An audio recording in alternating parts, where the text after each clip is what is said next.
I'm going to talk about what I use for brook trout fishing, kind of demystify it a little bit.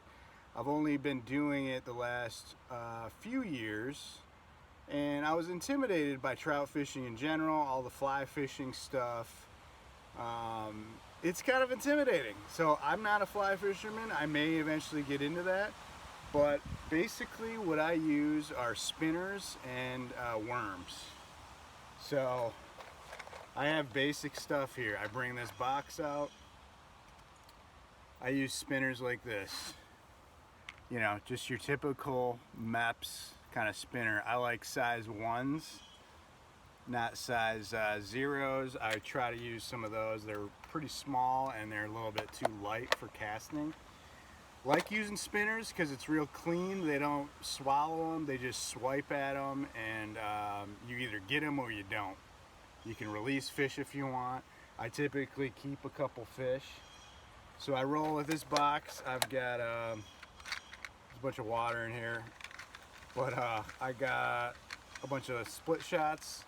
Unfortunately, these are lead, so that's the downfall with using these. And then I just have a bunch of, I think these are number 8 hooks. So if I am using worms, so I'll tie one of these, pretty small hook there.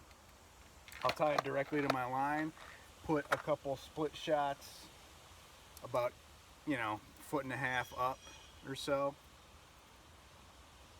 and it just lets it kind of sink to the bottom. The problem with using worms is sometimes they will swallow the whole thing, and if you want to release a fish or if a fish is too small, it's going to be an issue because they're going to be injured. And brook trout are very fragile fish, so they can get injured really easily. Other problem with using worms and a sinker like that is they can get hooked on things fairly easily, and you gotta snap your line. So you're putting lead into the river, not good. So I'm kind of steering more towards spinners. You get a lot of action. You might have a lot of missed fish that just come and kind of bump it, but you are going to catch fish. So now I've upgraded as far as waders. I've got these Sims tributary waders, which are like their cheapest ones, and they're super nice. I just got these not long ago.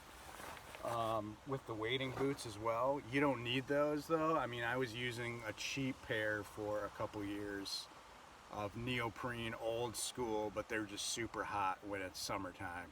Otherwise they're all right, and they're you know, they're okay.